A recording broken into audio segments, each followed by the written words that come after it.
Professor and Co-ordinator, Center of Research and Development, Department of Chemistry, the National Institute of Engineering, Mysuru. I welcome to the webinar, sir. And I also welcome Dr. Ratnakar, IIC President, Dean Student Affairs, ATME CE. And I also welcome Dr. Srinivasa K, Professor and HOD of Mechanical Department, and faculty participants and student participants for this webinar. Now I request Professor Rohit to brief about the resource person. Rohit. Thank you, sir. Am I audible, sir? Yes, audible. You can proceed. Okay, sir. Good afternoon to everyone present today. I, Rohit S, Assistant Professor, Department of Mechanical Engineering, ATME CE, is here to give brief introduction to Dr. Nithin K S. Dr. Nithin K S obtained his PhD degree from VTU, Belgaum, India, and is currently working as Assistant Professor and Coordinator for the Center for Research and Development at the National Institute of Engineering, Mysuru.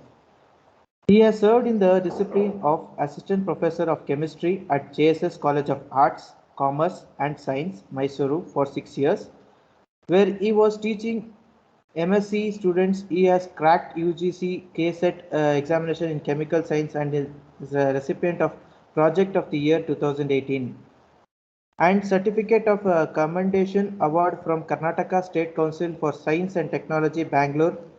Best PhD Thesis Award from International Society for Energy, Environment and Sustainability, IIT Roorkee. He and his research team have received Best Research Paper Award more than 5 times. He has a research collaboration with academic institutes such as a National University, South Korea, Central Silk Board, India, COTs, Kashmir, and industries such as Anode Business Solution, Bangalore, Vance Chemistry, Singapore, Holosuite, Singapore, and many more. He has authored more than 40 research articles in reputed referred journals including ACS, that is a Journal of Physical Chemistry, C, and ACS Macromolecules. Elsewhere, Springer, Taylor and Francis, and more than 50 conference papers, 9 book chapters, 2 review articles, 3 books, and 4 editorials. He also has 1 published patent to his credit, while the second patent is in the filing stage.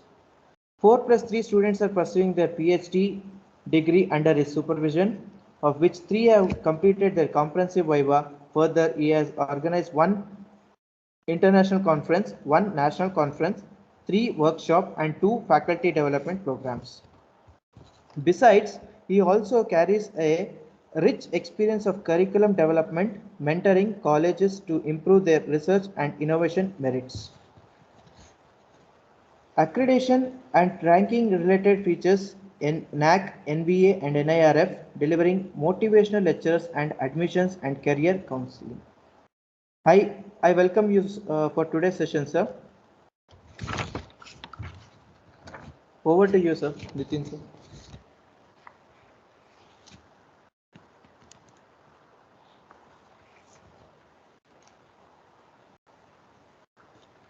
Hello.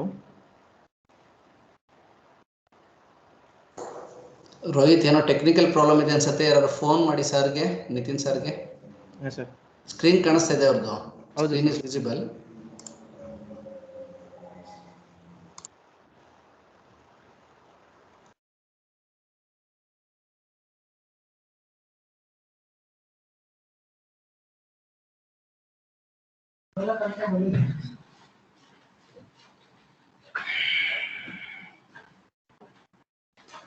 Switch off ಮಾಡ್ಕೊಂಡಿದೆ. Mobile ಸರಿ ಇಲ್ಲ, ಹೇಳಿಲ್ಲ ಅವಾಗಲೇ. Hello sir, voice ಬರ್ತಾ ಇಲ್ಲ.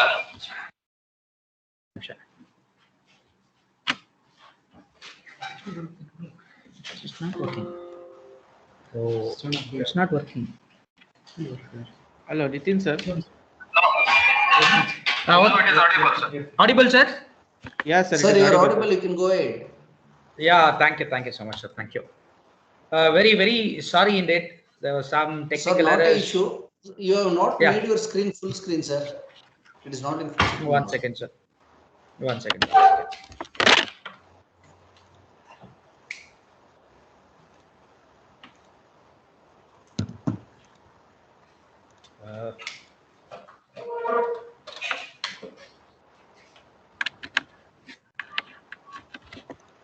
It's not visible now.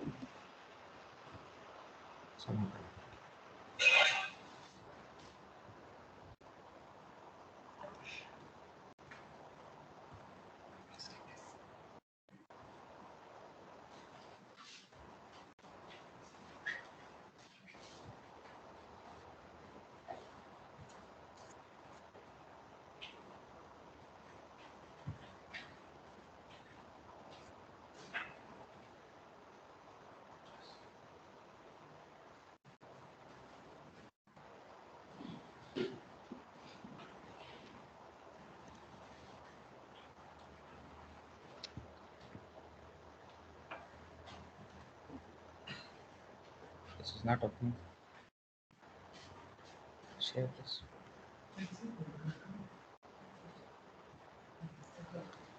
How to enlarge this?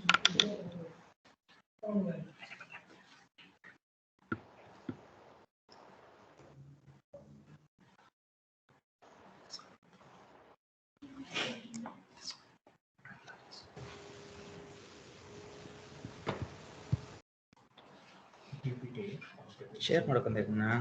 PPT presentation share ಮಾಡಬೇಕು.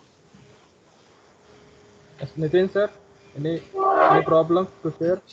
A lot of problems, sir. I'm trying to use my student system. It's something like, am I audible?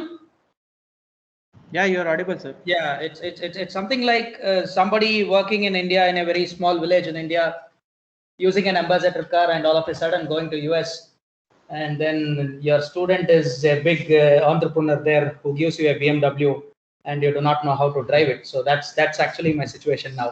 To be precise, to be exact, to be give you a clear picture of the analogy what is happening. So this is the best analogy I can present.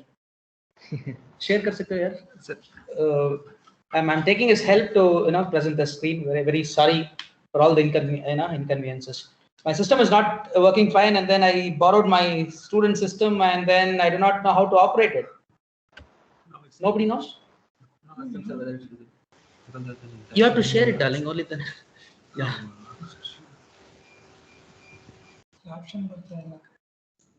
Sir, there will be a arrow mark. I think you can see an arrow mark next to that. The microphone symbol. Yeah, I know, sir. It comes and then share tray is there. You have to go to the desktop, and then you have three options: entire screen, window, and then Chrome tab. But so do one thing, sir. Do one thing. You send your presentation to one of our coordinators. They will share it. You can talk because you are audible. No, yeah, it is coming. It is coming now. You can go ahead, sir.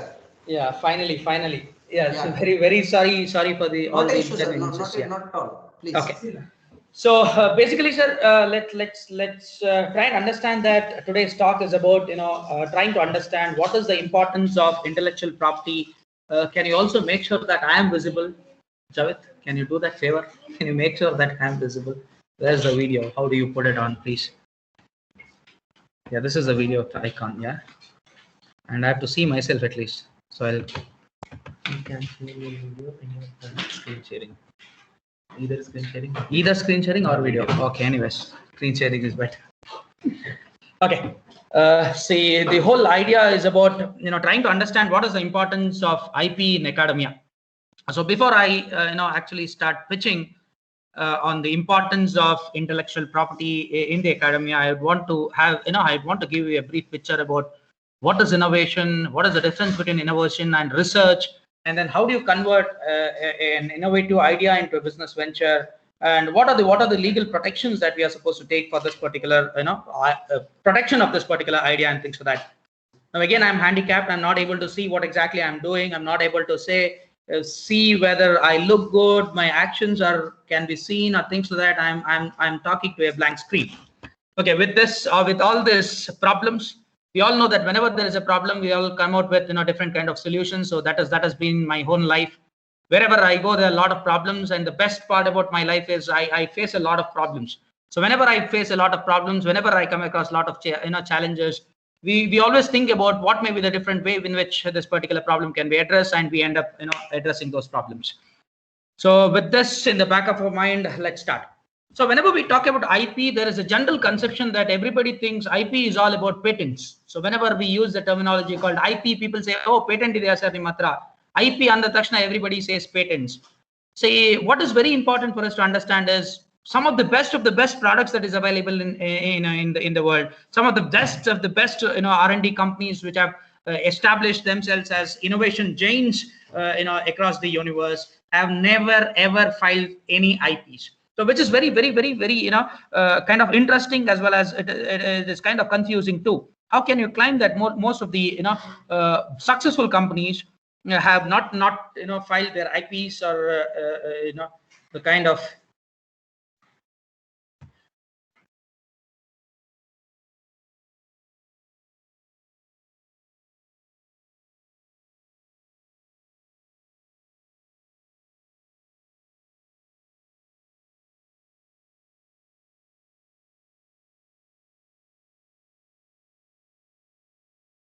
Sir, you are not audible, sir. wait, pa.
Hello.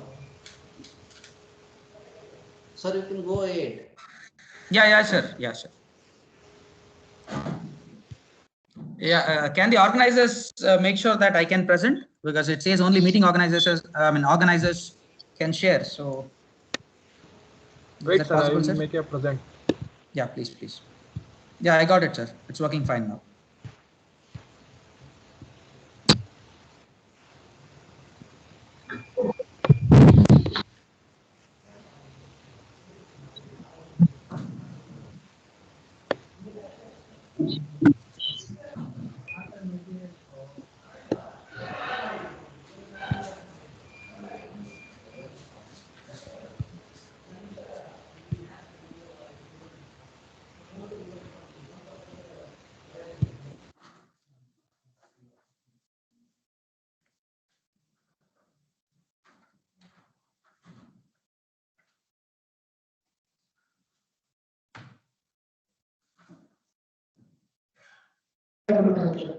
Yeah, can you see the screen, sir? Yes, sir. It is visible. You can proceed, sir. Yeah, okay. Thank you so much. Yeah. Yeah. So let's talk about importance of innovation. What exactly is the difference between innovation, research, and things like that, and try and understand what is the importance of protecting your innovation, so that nobody else in the universe, depending upon what is the geographical index where exactly you have filed your IP for, will not infringe on your IP and then start producing whatever we are trying to do. So before talking about all that, let's really try and understand what is innovation. So whenever we come across the word called innovation, it's something like nanotechnology. The first time the word called nanotechnology got introduced, everybody started talking about nanotechnology. Nanotechnology for biomedical application, nanotechnology for optoelectronic applications, nanotechnology for energy related applications. Everybody started using the word called nanotechnology, and this became a buzzword. Wherever you go, anything new that is trying to happen, Somebody wants to prove that I'm trying to do something new. He says, I work in the area of nanotechnology. That has become that became a big buzzword. And right now, one of the biggest buzzword that's happening, one is innovation, and the second word is entrepreneurship. And very recently, maybe from past 1 year, national education policy is also becoming a buzzword. So let's try and understand. Let's break down this buzzword and try and understand what exactly it means. So a few people say that research is innovation. Few people claim that imaginations are innovation. A few people say that ideas are innovation, while a few people say that creative thoughts are innovation. So according to us, innovation is all of this. Innovation can be research. Innovation can be imagination. Innovation can be a hypothetical solution for an existing problem. Innovation can be a beautiful idea which can revolutionize a particular domain. Innovation can also be creative thoughts, provided at the end result, or provided the end results of this research, this imagination, this idea, or this creative thoughts add some value to the person who's trying to make use of this particular innovation, or adds value to the product that is being that is being developed as a consequence of this research, imagination, idea, or creative thoughts. So in simpler terms, innovation is anything which can add value by applying a novel research, or a new imagination, or a new idea, or a new thought in order to address some of the pain points or some of the meaningful problems. So basically, innovation is integration of three keywords. The first thing about innovation is trying to understand the problem, and trying to understand the problem in particular. This becomes very, very important. See, if at all we are not able to understand the problem, if you're not able to understand the recipients of the problem, then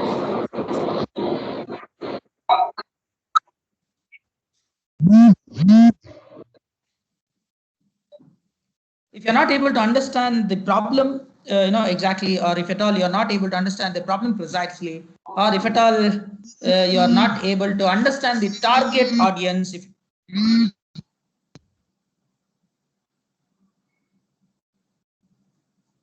yeah. So what is very important for us to understand is, if you're not able to understand the problem precisely, and if at all you're not able to understand the target audience to whom or you are trying to address a particular problem, it becomes really impossible to come out with a great solution to address that particular problem. So what is very important for us to understand is, in order to come out with the innovative product, in order to come out with the innovative solution to a particular problem, it becomes really important that we understand what is the problem precisely. We also understand the audience, or the consumer, or the recipients, or the people who are facing that particular problem. And then we kind of hypothesize this may be the possible solution, or possible way, or possible idea, or possible kind of product which may address this particular problem. So the first phase of innovation is trying to understand the scale of the problem, trying to understand the nature of the problem, trying to understand the recipients of the problem. The second stage of innovation is hypothesizing a theoretical solution, or figuring out a theoretical way of addressing this particular problem, which if executed properly would add value, or would bring in a change to the recipients who are actually facing this particular problem. So the first phase of innovation is trying to understand the scale of the problem, nature of the problem, and the recipients of the problem. Second phase of innovation involves ideation stage, wherein we come out with different theoretical or different possible methods, different kind of hypothesis, which if properly executed can address this particular problem. The third phase of innovation involves executing and trying to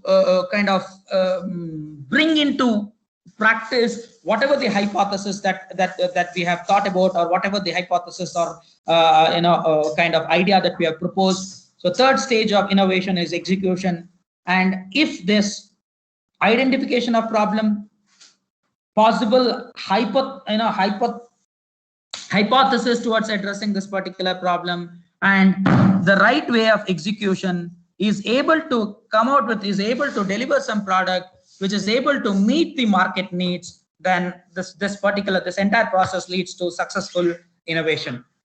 So what is very important for us to understand is in today's world, our Honorable Prime Minister, the Government of India, as well as our Honorable Prime Minister, is trying to make sure that each and every education institutions, especially technological institutions, are converted into kind of research and product development hubs, wherein we the intellectual resource of India try to come out with our own solutions or our own products to address some of the important pain points in the society, so that the rate at which or the scale of import is brought down and the scale of export is enhanced. So this is one of the most important area where we are trying to work with, so as to make sure that a successful product development initiatives happen.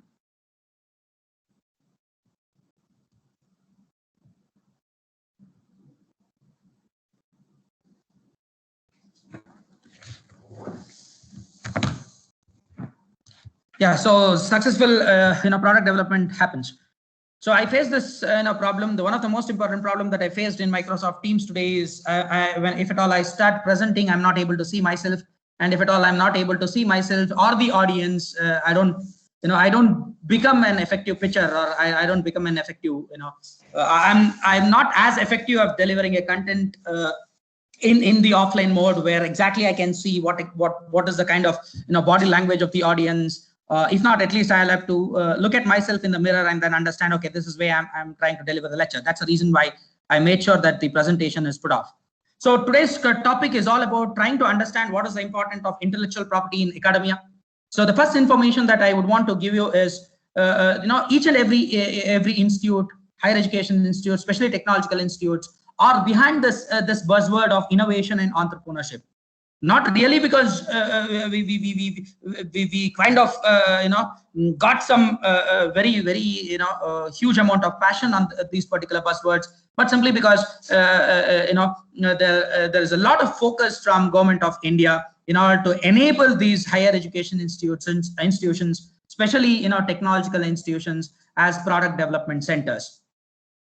Initially we started focusing on teaching. The higher education institutions were meant, were actually meant for teaching, core teaching, probably 30 years or 40 years down the line.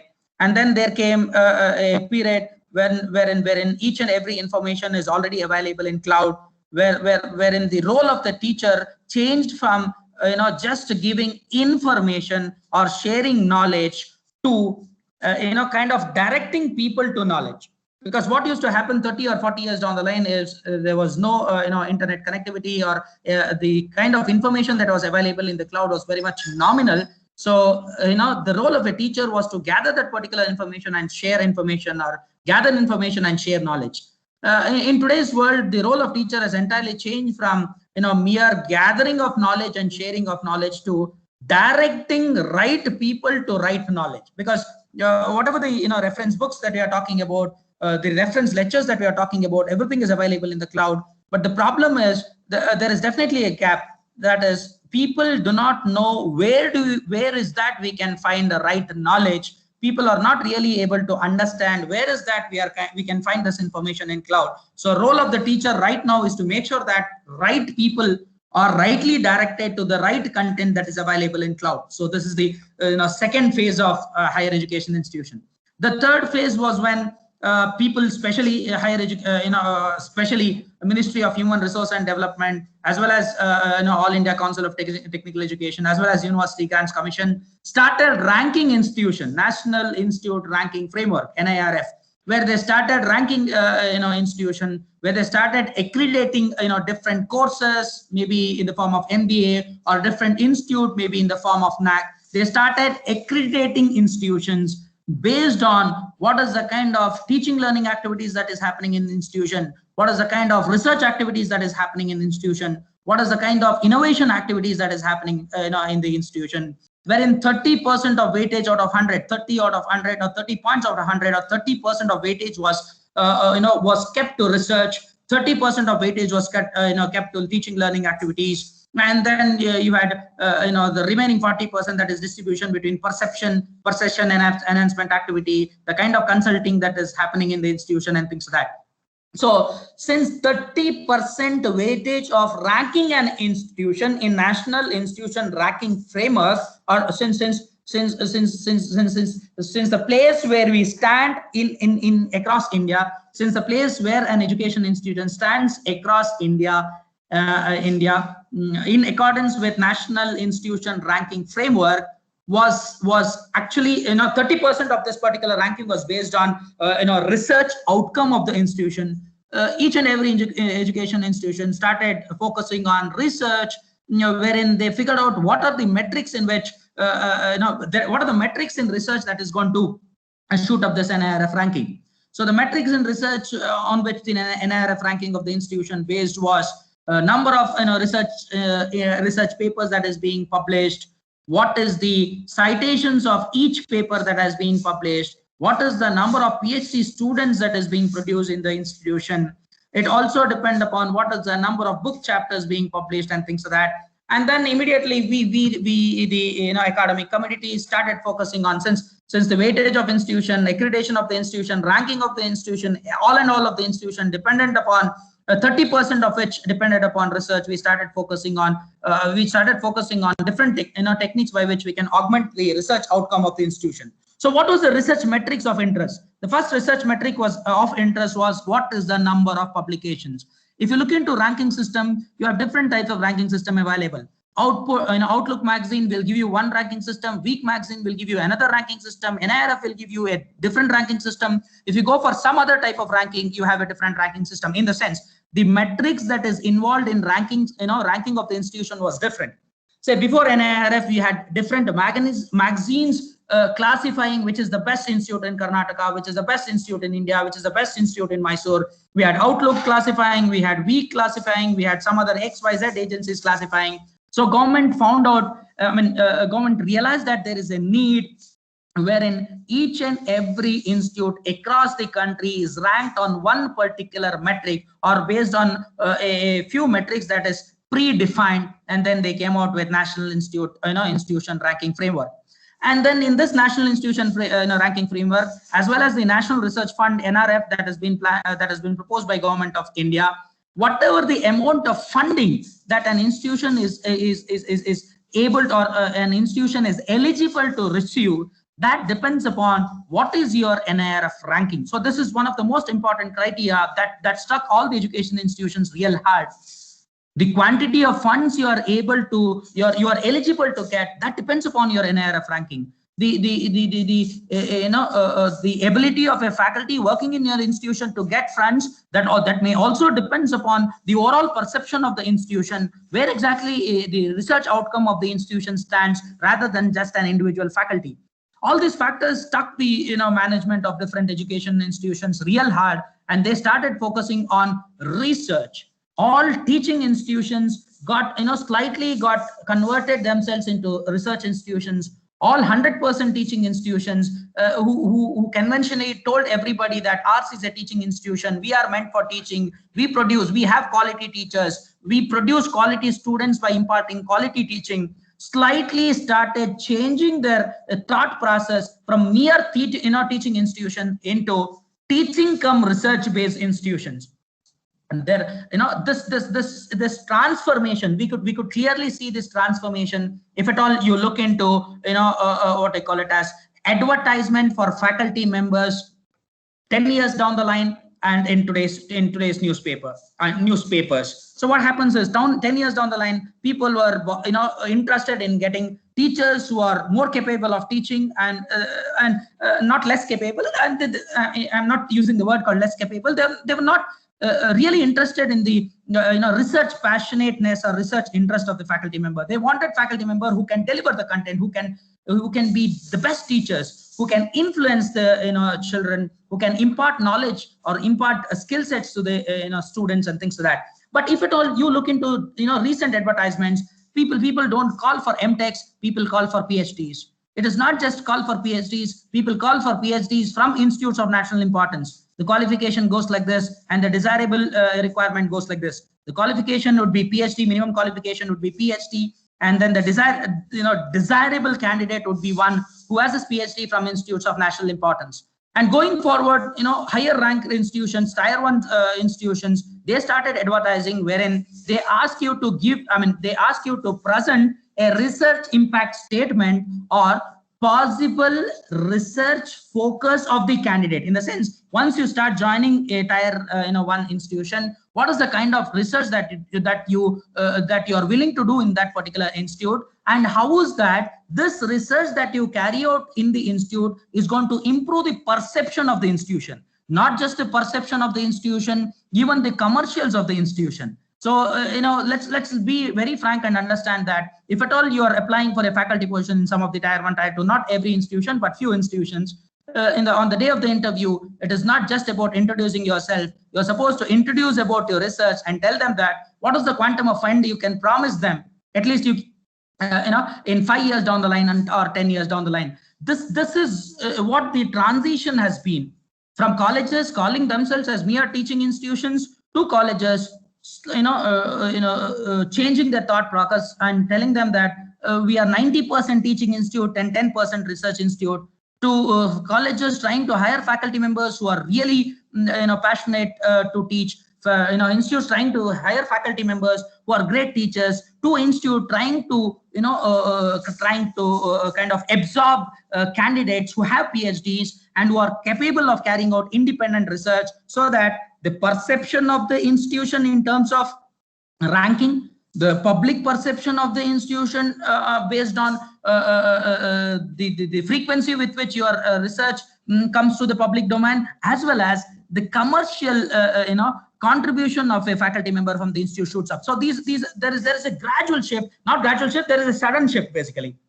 And now the government of India deciding that we would go with Atmanirbhar Bharat, in the sense we want our higher education institutions as well as especially technical institution to be converted into product development centers. Government of India and Ministry of Human Resource and Development, which is not renamed as Ministry of Education yet. Anyways, the Ministry of Human Resource and Education, as well as higher education bodies, telling that each and every technological institutions must be converted into product development centers in line with Atmanirbhar Bharat. Each and every project that we are trying to apply outcomes of each and every product that we are trying to execute in an institution is trying to be linked with Atmanirbhar Bharat, or it is being trying to link with different kind of what you call it as schemes of Government of India, because Government of India wants to realize that, or wants to make sure that whatever the vision they have in the PMO's office or Prime Minister's office, that has to be realized in the grassroots level. And the people who can realize the dreams of, or the research and innovation dreams of the institutions, is people who are working in academia. So what basically happened is this shift in focus from mere teaching institution to research institution, this shift in government, or Government of India asking the higher education institutions or technological institutions to convert themselves into product development centers. This shift in teaching institutions being ranked only on their teaching metrics to research metrics, and this shift wherein the technological institutions are now being ranked based on their innovation outcomes. We have all know, IIC, that is Institution Innovation Council, is actually organizing this particular program. So they might be very much aware of the National Innovation and Startup Policy that AICT introduced very recently. 2019 we have a scheme document, but it's falling in line, and most of the most of the institutions are making use of this particular policy. Only we started making use of this particular policy only in the year 2021. So this National Innovation and Startup Policy insists that each and every faculty, each and every student of a technological institution is pushed into innovation, is pushed to realize his idea into a product, and that product is converted into a commercial, in the sense they would want the idea to be converted into product, the product be converted into a successful commercial venture, In that way, what has happened is each and every education institutions have shown a gradual change from teaching institutions to research institutions, from research institutions to innovation and product based institutions.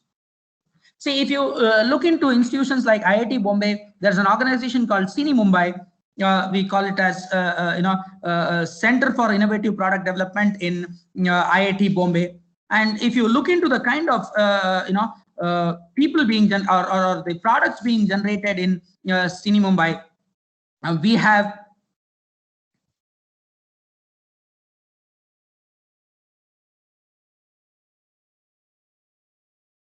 sorry, yeah. If you look into the kind of products that is being developed in CINI Mumbai is able to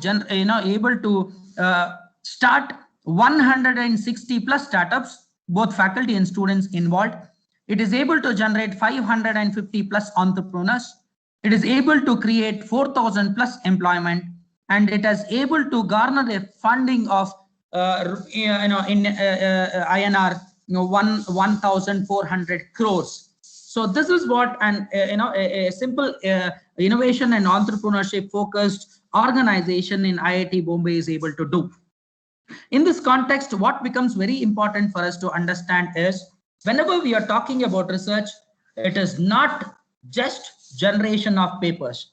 There was a time when the number of publications that comes out of the institution was very important in order to make sure that research impact of that particular institution is enhanced. Initially, the ranking organizations or ranking agencies were interested to know what is the number of papers that is being published in a particular institutions. Then it gradually moved on to not just papers. They wanted to understand what is the number of indexed papers that is being published in an organization or in an institute. Going forward, the impact or importance on indexed publications came down. The ranking organizations really wanted to understand to what extent you are able to get funds from different funding agencies to your institutions. Going forward, just getting funding was not sufficient. The ranking organizations wanted to understand what is the number of products that is being or what is the number of patents being filed in your institutions. Going forward, filing of patents was not important. They wanted to know what number of patents were granted. And today, it is not about publications. It is not about index publication. It is not about filing patents. It is not about publishing patents. It's not about granting getting your patent granted. It's all about making sure that whatever the intellectual property that you have generated in an institution is commercialized. This is very, very, very important.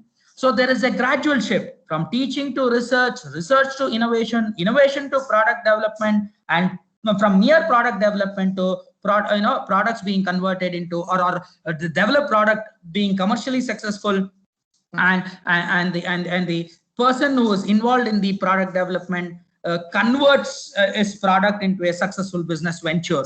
So this is how your education institutions are progressing now. So the topic of today's discussion is what is the importance of IP in academia. The importance of IP in academia is academia showing a shift from academics, not real academics. Academic is definitely important.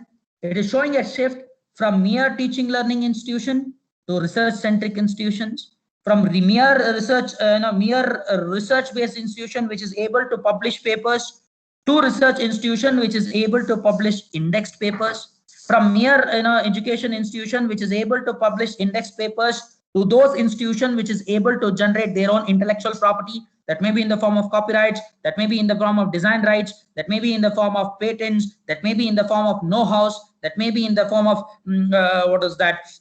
the trade secrets and things like that. So teaching institution to research-based institution which publish papers to research-based institutions which publish indexed papers, research-based institutions which publish indexed papers to those organizations which started generating IP and filing for IP protection. from institutions which generated IP to filing IP protection. The kind of the ladder moved on from mere education institution which is able to file and protect its IP and get intellectual property granted to those organization which is able to commercialize those those IPs or intellectual properties that is being generated. This is the importance of intellectual property in academia. Had this discussion happening maybe 20 years down the line, people were not really important to know what is IP. People in academia, especially people like us, we the teachers who are meant for teaching, who are meant for shaping the the future of the children whom we teach, were not really that passionate or that interested to know why is that we are supposed to file intellectual property rights. But today, the place where we work have shifted from mere teaching learning institutions to those institutions which are supposed to develop products, to those institutions which are supposed to develop products and make sure that there are new business ventures being created.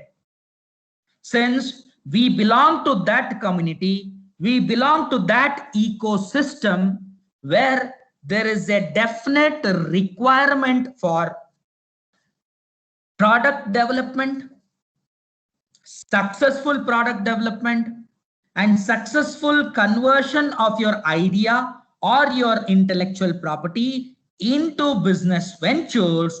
We are supposed to make sure that we get actively involved in intellectual property generation. We get actively involved in intellectual property protection. We get actively involved in intellectual property commercialization. And finally, we get actively involved in launching our own business ventures. Now, whenever we talk about intellectual property, people all, whenever we use a term called IP, the first word that is going to strike our brain is patents. If at all I say, what is the importance of IP in academia? People may say, what is the importance of patent in academia? So IP is not patent. Patent is definitely, or of course, patent is a part of intellectual property, but just patent is not intellectual property. For you to sell whatever specialty you have, you need not have to file a patent for it. Say, for example, let's talk about Coca-Cola. Coca-Cola, even today, they don't have their patents. They have a trade secret, and then they've kept their trade as a secret for centuries. Now, what is very important for us to understand is this. Whenever we talk about intellectual property, if you want to make sure that someone else is restricted or someone else is stopped from doing what you have invented, only then you are supposed to file for a intellectual property protection. And you filing for an intellectual property protection in India will not stop a person in China to make use of the same methodology, same principle, same design in producing some products in China. So if at all we are talking about just filing of Indian patents, which is very easy to get when compared to European patents, when compared to US patents, if at all a person says that he has come out with a commercially significant product, or if at all an academician says that he has come out with a technology or he has come out with a solution which is of huge commercial potential, he should always make sure that he takes protection for that particular intellectual property in that particular place, which is more technologically sound in that area of research. If at all I come out with a product, say for example, we come out with a polymer based pressure sensor, which can be used in AR, augmented reality and virtual reality suits. Or we come out with a, say for example, polymer based pressure sensor, which can be used in different applications, starting from biomedics through construction, from what you call it as physiotherapy to augmented reality and virtual reality. I'll have to make sure that I take protection in that particular geographical index where I feel a threat that somebody else who is more competitive than me or who is equally competitive as our team can regenerate or reproduce the same product that we have been producing in India or that we have applied for intellectual property protection in India. So what is basically very important for you to understand is what is the costing that is involved in this intellectual property protection. Once you apply for an intellectual property protection, once you get your patent granted, do you really think that somebody will be interested in buying your patent? If at all you apply for intellectual property protection in India, you get the patent granted, and now nobody in the world, not even you, are going to make use of that particular technology, then the only person who gets benefited from this is your patent attorney, to whom you pay a significant sum of money so that the claims of your patent has been drafted, and he is going to process your application and get the patent granted to you. So what I'm trying to say is this: there was a time when we are all running behind papers. 10,000 ಒಂದು paper, 15,000 ಒಂದು paper, 1,20,000 ಒಂದು paper. All this stopped when people started, when there was a shift in the ask from number of papers being published to number of Scopus index papers being published. Then we also had around 8 to 10 journals in engineering, wherein we pay 8,000 rupees to 10,000 rupees. We get our paper published. See, I'm not telling you, I'm telling we. That involves me also. So we got our papers published by paying 10,000 rupees or 12,000 rupees to some engineering journal. And after 1 year, we understood that this journal was indexed in Scopus only for that particular year. Say, for example, in the year 2018, I published a paper with some of the, with a journal named X that was indexed during that period called 2018. After 1 year, he has cancelled the license, or Scopus has decided that he is going to, the quality of that particular journal is very much lesser to be indexed with Scopus, and he says that this particular journal has been discontinued. We were okay.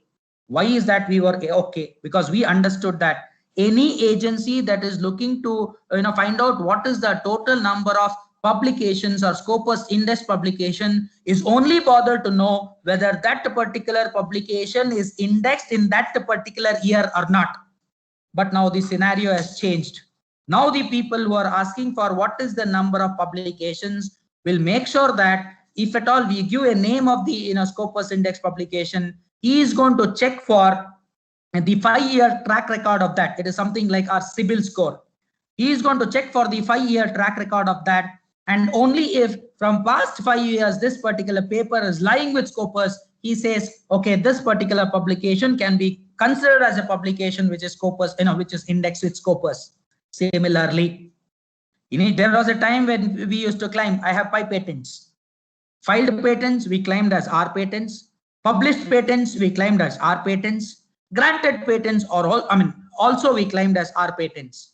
Now in a forum where you have where you are pitching to an investor to claim some investment to start a startup, or in a forum where you have applied for some awards, if at all we end up, or I end up saying that I have 5 patents, the first question that gentleman who's on the panel is going to ask me is, what number of your patent has been commercialized? What is the sum of money that you are able to generate from your patents? If at all I say 0, or if at all I say that none of the companies have approached me for my patent, he is going to ask me, what was the year in which you filed the patent? If at all I say I filed the patent in the year 2010, this is 2021, 11 years from the time when I filed for the patent, nobody has approached me for the commercialization of the patent. That is very, very, very negative when compared to a person who says that I don't have any patents. So please try and understand that the patents that we file, the intellectual property rights that we possess, will be of any value only when some person approaches you for commercialization of that particular IP. If a person is able to give you 1 rupee to buy that particular IP, only then that becomes a property of yours. If not, it will be like shares which is mentioned in a sheet of paper. A person called X starts a company. It tells you that I'll give you 3 crore rupees worth shares. A 3 koti rupayi worth shares paper nalli matra irutte. It is a share that is mentioned in the paper. You can never encash it.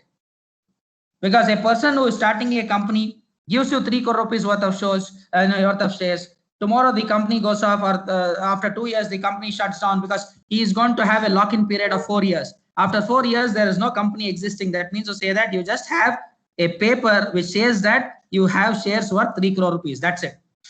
Virtual money. That is virtual money. And this patent will also become a virtual patent. So what is very important is whenever we come out with an innovation, please don't go and think whether this particular innovation is patentable. Please try and figure out whether somebody is interested in buying your solution. Patent can be a product that you have come out with. Patent can be an idea that you have come out with, a solution for a big pain point of the society. So once you come out with a solution, the first thing you or me is, we are supposed to do is find out whether one single person in this universe is interested in your solution.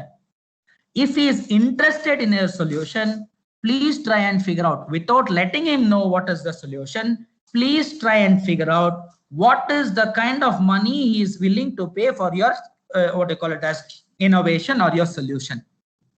If the kind of money that he is trying to pay for your innovation is very much lesser than the kind of money that you shell out, that the kind of money that you give to the, what you call it as your patent attorney in order to file the patent, if the sum of money that you are going to receive for your patent, or the sum of money that a person is ready to buy your patent for, if at all it is very much lesser than the sum of money that you pay for your patent attorney or for your lawyer to file a patent, then please do not go to file a patent. Instead, we can have a simple agreement which is known as know-how transfer agreement. 100 rupees stamp paper, you can draft a beautiful application which says that I have a technology, or I have a solution for a particular problem, or I have a know-how to produce a particular polymer which can address, or particular material which can address your problem, whether you are interested to buy. If he says yes, first I have a non-disclosure agreement, NDA, signed with the person who is ready to buy your patent. Disclose him, okay, this is the information that I want to share with you. Immediately get into a know-how transfer agreement. Get whatever the sum of money that he's ready to pay you. Get that money, transfer the know-how, be done with it. Even this comes under the broad umbrella of intellectual property generation as well as transfer. See, the basic problem what I came across with different people trying to discuss, even we had this big confusion whether to file the patent and transfer our technology, or whether to get into an agreement with the person who wants to buy our technology and then help that person to file patent in his name and get the money for your technology transfer. We talked to many people in the academia, but we did not get any solutions. Finally, we talked to the patent attorney, who says that filing the patent is very important. Please file patents. Obvious. I mean, I'm a teacher. If somebody comes and asks me, say I'm a teacher in a school called X, somebody comes and asks me, sir, X school chanagide, Y school chanagide, I will definitely say X is chanagide. Please join Madi, because by my bread and butter is by making sure that that kid joins my school. So patent attorney patent file madi, whatever you say, patent. Although in the lecture they says that for you to get patent, it should be unique. For you to get the patent, the idea should be non-obvious, or the solution that you have come out with, or the product that you have come out with should be non-obvious. But still, if you approach any patent agent or patent attorney or a legal advisor who will file a patent for you, he says, "Smart bana sir, no problem, we'll do it." Believe it or not, I filed a patent, a wonderful patent for which I got one claim. The patent was about a polymer. The patent was about development of a polymer which has certain properties. And the patent was about development of a machine which can test that particular property of the polymer. So two different components altogether. A polymer which is having a particular property to be used for particular application. So we wanted patent for the method of manufacturing this polymer. We wanted patent for the composition of this particular polymer. We also wanted patent to the machine that we built, which is able to characterize this property of the polymer. And the claim sheet came to me. The person was writing the PPA, which is provisional patent application. Claim sheet came to me, and the claim reads like this. The inventor claims patent on a polymer which has a window and a door. This was the claim of my patent. Think about it. I am claiming that I have come out with a polymer which has a particular composition. Please give patent for me so that nobody in the world is able to prepare that particular polymer and use that particular polymer which is having a particular composition. That was my idea. I wanted patent for a machine or a device which can characterize one important property of a polymer to be used for a particular application. They combined these two and wrote a claim saying that the inventor is claiming for a patent for a polymer which has a window and a door. Think about it.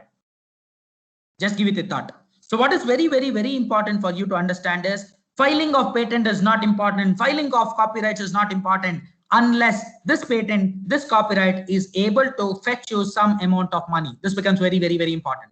So the first thing that we are supposed to do as academicians is find out problems that requires immediate solution. Find out the problems in and around us. Come out with a hypothesis by which you can address this particular problem.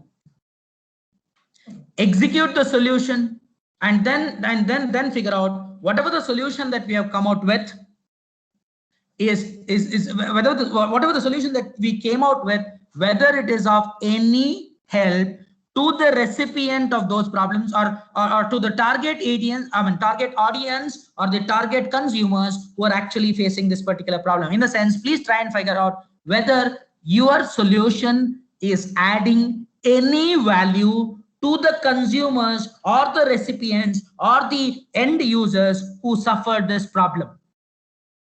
If so, please try and understand what is the sum of money that particular consumer or that particular user or you being in that particular situation will be ready to pay for that solution.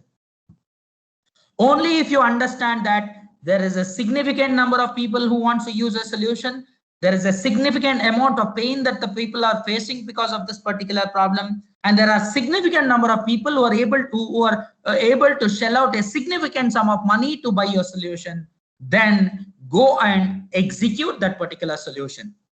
So it's all about understanding the scale of the problem, coming out with right hypothesis, making sure that it is properly executed. Your hypothesis is converted into theory with practical evidence, and then once you have properly executed it, making sure that whatever the solution that you have developed is adding value to the end consumer will make sure that your product is definitely fit enough to be commercialized. I'm not talking about patent here. I'm not talking about intellectual property here. Because whatever the solution that you proposed, whatever the product that you came out with, whatever the methodology that you used to prepare this particular problem may be obvious.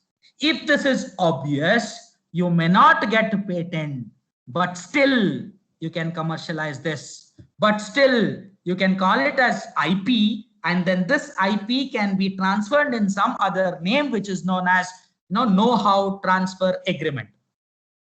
You have identified a problem. You know what is the way in which the problem has to be addressed. Somebody else might have come out with the same way in which the problem has been, can be addressed. He might have come out with, you might have come out with some small tweaking in this particular mechanism, but still, although you cannot get an intellectual property protection or a patent, you can still commercialize that in the name of know-how. So what is very important is not filing patents. IP is not about patents. IP is trying to come out with a intellectual property coming, trying to come out with ideas which are value added, ideas for which people are able to give you some money. This is very, very important.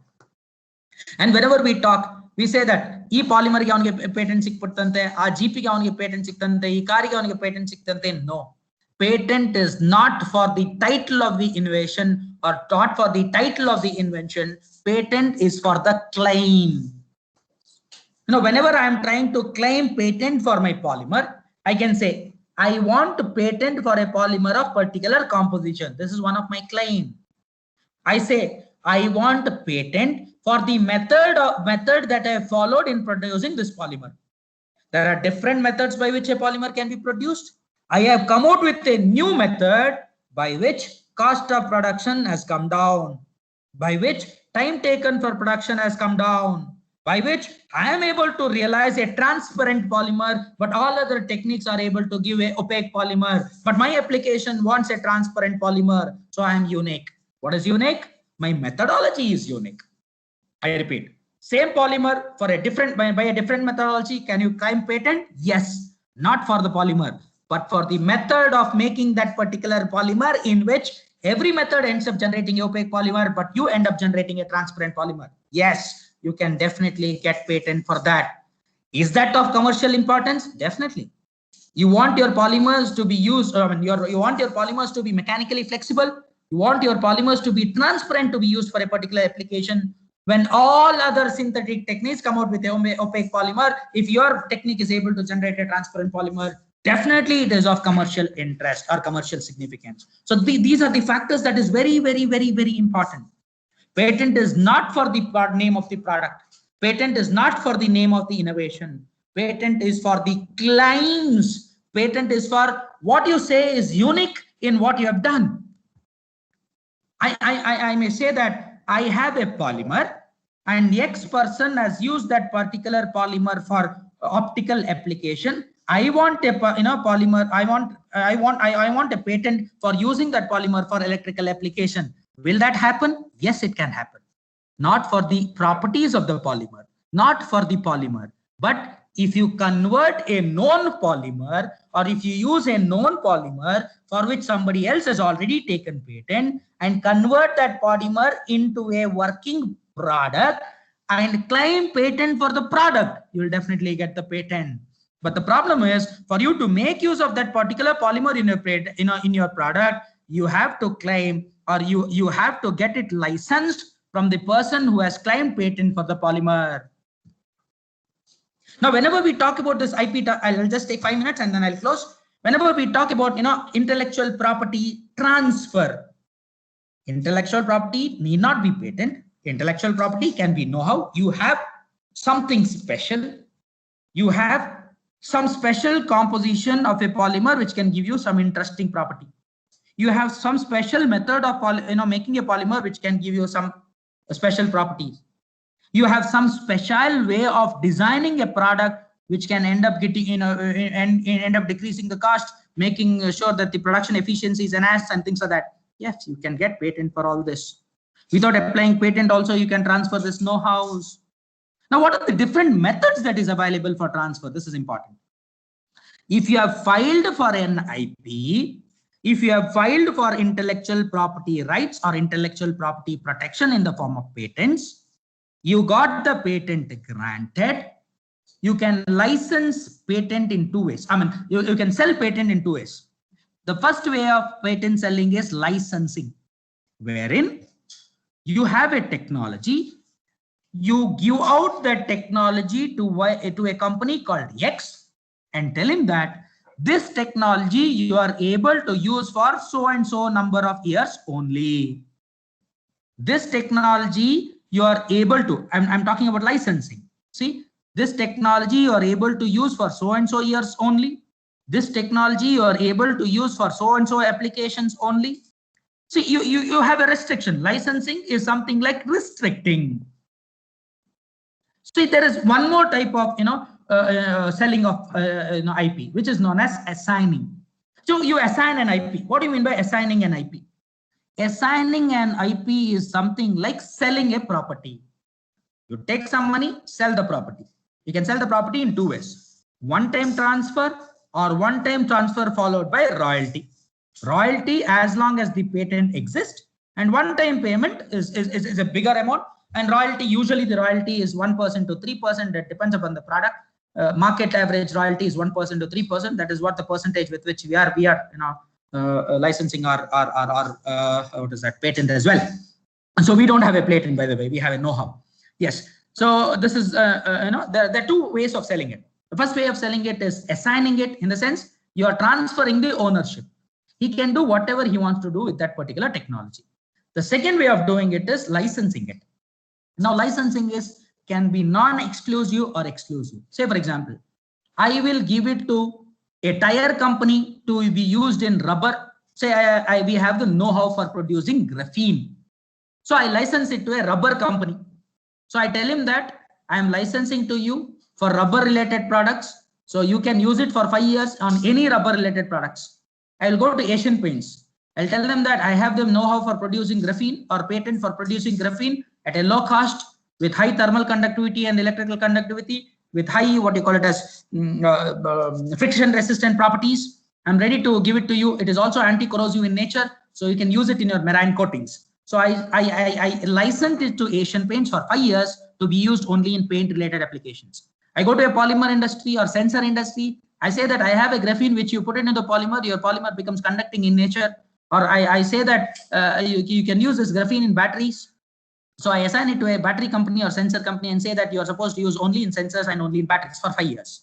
This is one way of doing it. I can license it to any number of companies in an exclusive basis or non-exclusive basis. What is exclusive basis? See, I license it to Triton valves to be used in rubber. I also license it to JK tires to be used in rubber. So this is non-exclusive. I license it to Triton valves who says that it should be exclusive, in the sense I should be the only person using this for rubber related application. That is exclusive agreement. In assignment, the selling of property or intellectual property will be exclusive. So once you sell it off, once you assign the IP belongs to that particular gentleman or the organization to which you have assigned the IP. So he is free enough to use that particular IP in whatever form he wants to. He is free enough to even sell that particular IP to some other organization. So that depends upon what is the term sheet that you have signed. So these are some of the critical aspects that I wanted to pitch you about and tell you why IP generation is important in academia. One is for our survival. Let's be frank and tell why is IP generation is important in academia. For our survival, for the survival of the workplace where we are employed with, in order to make sure that a famous person once said, if you are employed, if you have a stable job, you're one step ahead of poverty. So in order to make sure that you are 2 or 3 steps ahead of poverty, you're supposed to create intellectual property and make sure that you create that intellectual property which can be commercialized such that it is of significant interest to your employer, to you as an employee, as well as your employer. Because whenever an IP is being licensed, whenever IP is being assigned, there will definitely be a institute inventor agreement. So what basically happens is, whenever we have our Institute Innovation Council should or must come out with intellectual right policies, IPR policy, intellectual property right policies. One of the major objective of Institute Innovation Council is to come out with policies that favor, or policies that enable, or policies that empower all stakeholders to generate intellectual property, to come out with innovative products and then commercialize those innovative products, or create successful business ventures out of those intellectual property. This is one of the major objective of intellectual property in Institute Innovation Council. So we have our own IIC Institute Innovation Council, and I was the one who was involved, who actually drafted the intellectual property right policy for NIA. So what is very important for you to understand is each and every IIC should have an IPR policy, and this IPR policy must cover 2 important aspects. First important aspect that it is supposed to cover is what happens whenever whenever one of your employee is carrying out research which is funded by some other external organization, and if that research is converted into a successful commercial product, so what is the sharing policy between IP sharing policy? Because if the IP sharing policy is 60-40, then commercial or revenue sharing will also be 60-40. So there should be a IP sharing policy or revenue sharing policy between the institute which has funded the projects and the institute which is which has undertaken the projects. So it is industry institute policy or funding agency institute policy in terms of IPR. Say for example, sericulture department or agriculture department, or horticulture, any department. Say for example, horticulture department has come out with a problem. So horticulture department approached you with a problem, and they said that this is what our problem is. We want to bring about mechanization in horticulture. They approach your mechanical engineering department telling you that they want to mechanize their horticulture activities. You agreed for it. You signed an MOU. They gave you inputs. They told you this is the problem that you are facing and this problem has to be addressed. They gave you all necessary inputs so that you can mechanize some of the practices in horticulture. They also funded you.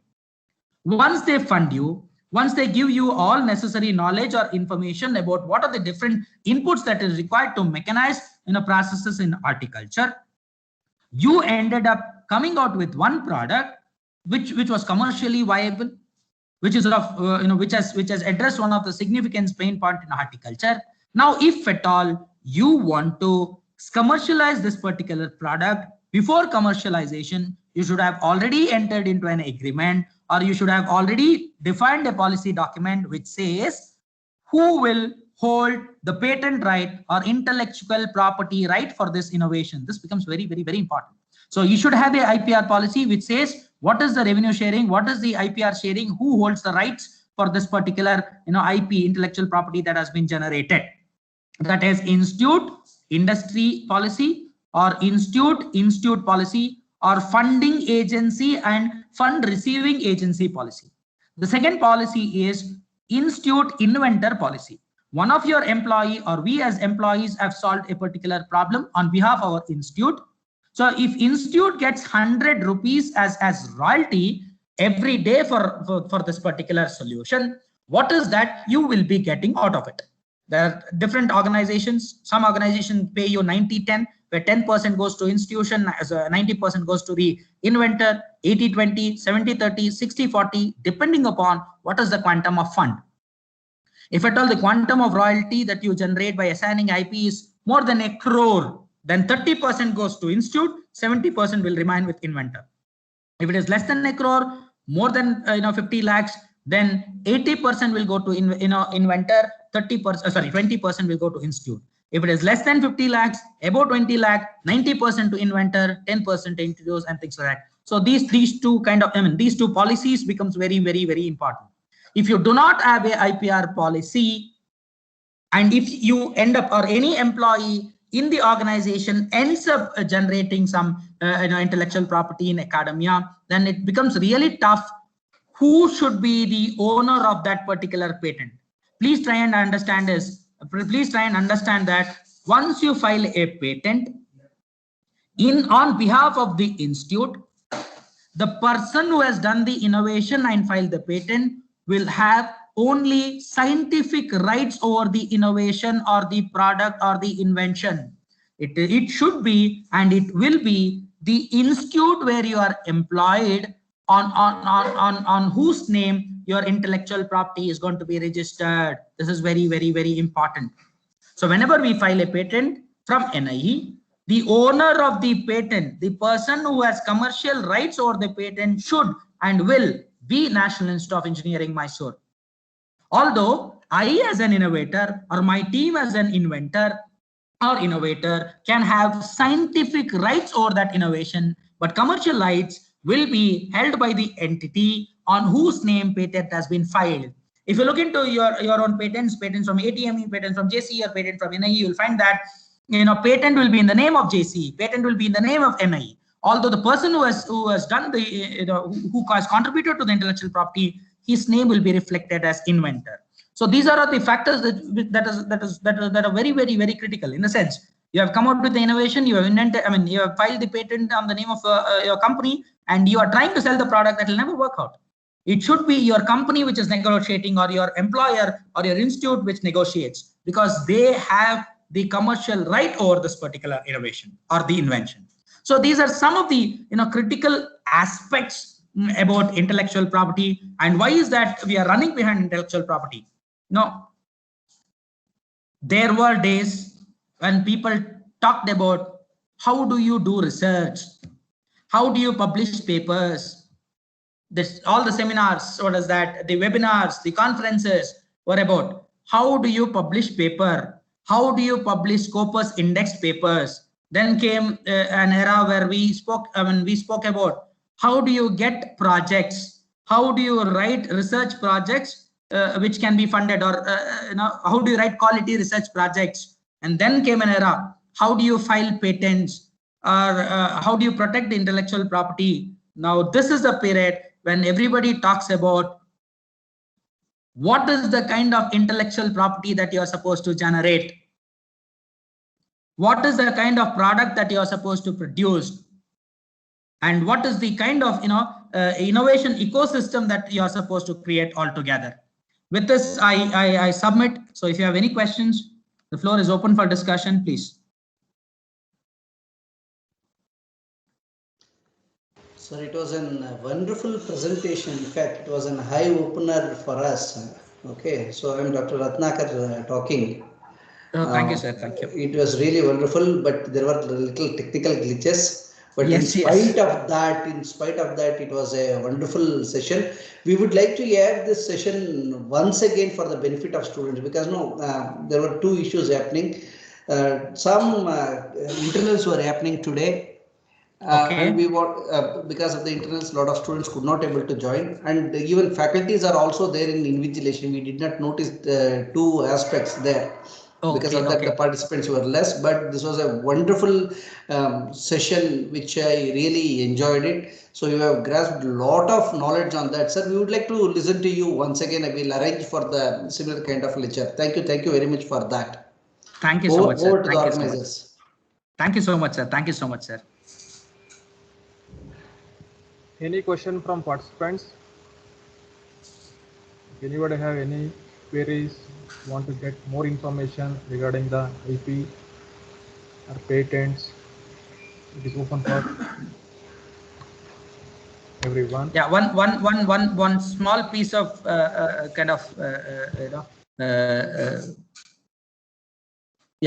so what exactly I would want to tell everybody who have joined us. We have a wonderful product development center in NIE, and we are actually working on several products of techno-commercial significance. So if you have any ideas that you would want to convert into products, or you want to work with product development, or you want to take up entrepreneurship, anybody for that matter, I do not know who are the target audience. If at all we have students, if some graduate students who want to take up entrepreneurship, we are also very much open to that. We are open to collaborative research. So we have a very good materials team here. So I belong to one of the material development team. We have a very good material development team here, which is actually involved only in product development. We have shifted our focus from publishing papers into getting the research funds, not research funds, basically product development funds, and initiating product development. So we are very much open to collaboration. We want to work with people. We are open for ideas. And if anybody is interested to work with us, you can please write to us. My number is available with Mohan sir as well as Deepak sir. You can please write to us and we can collaborate. And if any one of your students is interested to take up entrepreneurship, because we have several products which are of high commercial significance, and we are looking for an opening to launch those products. The problem is, we being academicians, we being professors, getting into business is not that easy. So see, let's talk about one of the famous edutech company, Byju's. Byju's, yes, their product is too good, but then best of the best is not their product, is their marketing. So what basically happens is, you have a product, but if you want to scale up the product, if you want to make sure that this product is of commercial success, we want some person who can own this product and take it to the market. So that kind of options is also available, wherein we have a lot of products. We can pitch you on the products, but we'll not tell you what the product is made up of. We'll pitch you on the products. We'll show you the demo of the product as well, but we'll not tell you the composition of the material used in the product. And if somebody wants to take it to the market and establish entrepreneurship, your students are really, welcome to our product development center, sir. So this is one thing I want to tell: collaborative research and product development, collaborative research with faculty members, and product development with students. Thank you, sir. Thank you for the opportunity. Mohan, sir. Thank you, sir. Can you highlight a little about collaborative research? Yes, sir. Definitely, our faculties will be interested in that.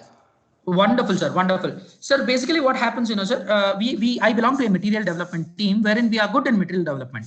But what is very important is, if you develop material, characterize material, publish papers, whatever you do remains as a paper, a sheet of paper, which even I may not read that particular paper. So what is very important is, sir, we collaborate. We are good in material development, but we are not good in converting that particular material into a particular application. Say, for example, I come out with a material we are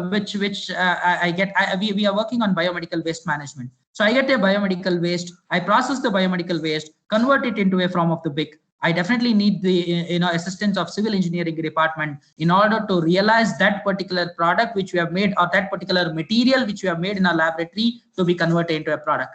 Let's talk about electronics. We have a material which senses pressure. It's a polymer based pressure sensor. Only one product is available in the entire globe. Forget about papers. Papers, a lot of papers, but only one commercial product is available in the entire globe. And not in India. We basically buy that particular product from US. 3M is actually holding the material, but the patent was filed by a lady who was working in MIT, and a company called 3M bought it. So they have this particular product, which is carbon black filled with polythene sheets. It's a black sheet. It is available in the name of Velostat or Linkstat. You might have seen your EC students or computer science students using this as sensors. So we have come out with a material which is, several times better than this, which is transparent, reversibly flexible, reversibly compressible, things like that. We have several products like that. So this is one of the products. So this product is having a very high ability to sense pressure, and this product's resistant change or sensitivity to pressure, or the time taken for recovery, all these factors can be tuned or engineered, because my co-founder is the person who is the brainchild of this particular product. Now we are looking for people from electronics background, or people from computer science background, or maybe people from mechanical background, automation background, or maybe people from physiotherapy, who can utilize this polymer of ours and convert this polymer into a product which is of both social as well as commercial significance. Say, for example, let's talk about a simple application. So whenever I sit, because I'm already feeling a pain in my upper back. So that is because of the wrong position in which I'm sitting. So I have this problem. I have this kid of mine, or a son, my son, who is 3.8 years. So whenever he sits like this, I'll tell him, the moment I tell him, he's straight, he sits straight. After 5 minutes or 2 minutes or 3 minutes, immediately he goes back to the same position. The same thing is happening with people who are working in software companies. Well, they're sitting in one particular position, operating the system. They're too occupied in their laptops, too occupied in their programming, that they forget, or too occupied in their logical reasoning, that they forget that there is some pain that is being initiated here. So we want to come out with a product called a smart chair, which will give information to the user. The smart chair is enabled by our sensor. There are 6 points where we place our polymer based material. So we need not have to come out with a new chair. We can convert any chair that is available with you to a smart chair. What we want is a to D converter. That's it. And our polymers, which is in the form of coin, 1 rupee coin. So whenever a person is sitting in the wrong position, immediately the sensor will give him a message that you are sitting in wrong position. So it's like a person holding a stick and standing in front of you. It's like our mother standing in the back of you and say, correct. So this is one of the products that we would want to develop with maybe electronics and communication people. And with computer science people, we would want to come out with a product wherein we have sensors which can monitor this movement, any hand movement, leg movement, joint movement, every movement can be monitored with our sensor. But we are not good in coding.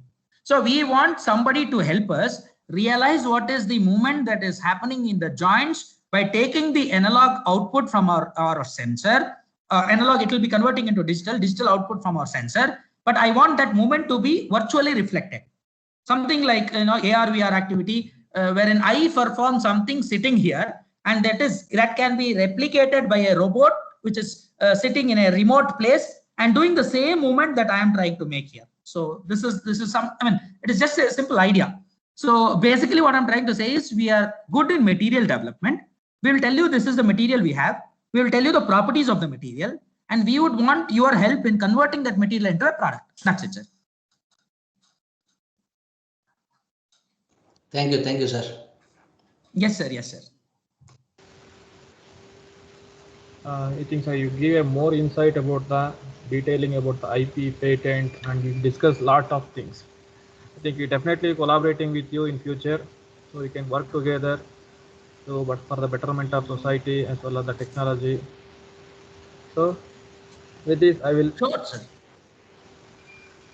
Thank you for the today's presentation. To give more insight towards the academic research, IP, patent, and what are the importance, why it is required, each and everything in detail aspects. It's a very good presentation. And thank you once again. In your busy schedule, you are making a good presentation for the participants.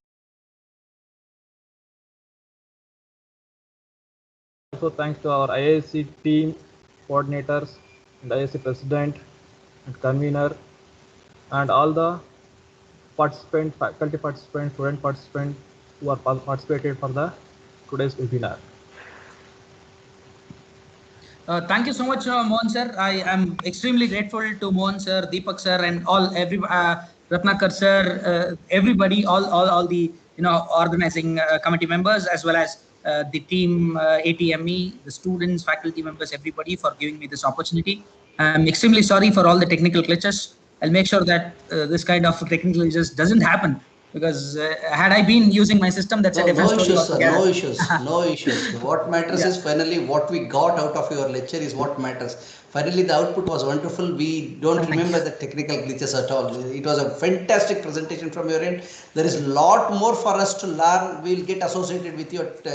If you give us enough chance, we will immediately jump in and get associated with you too, sir. We are eagerly looking Thank you so much, sir. Thank you very much. Thank you so much, sir. That would be our pleasure. Thank you so much, sir. Thank you. Thank you once again. Thank you, sir. We'll wind up the meeting. Thank you very much. Thank you so much, sir.